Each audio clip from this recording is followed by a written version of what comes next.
Well, we finally have the right combination of valves and springs and cylinder head components to proceed with the assembly here, and hopefully we're going to have one fantastic performing head.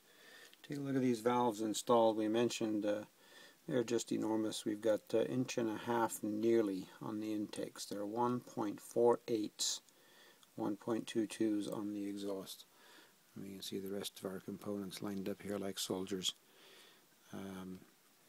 These are the extra long ones from Longman in England, measuring 3.67 inches instead of the usual 3.57 inches. That allows us to use our heavy springs.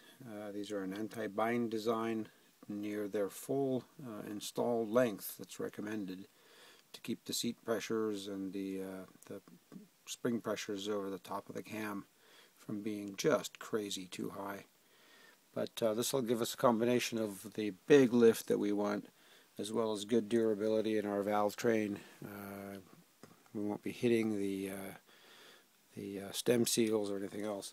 It's one last chance to have a quick look at what happens with a stock head if you try to put valves this big.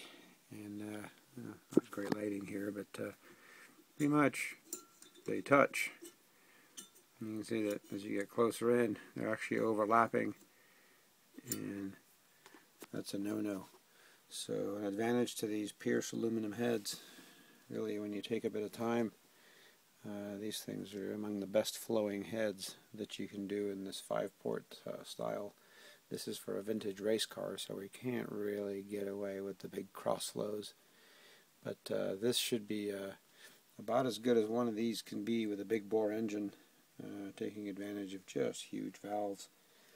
Alright, progress. We should have this thing test running hopefully in the next few days with all of our fancy valve train.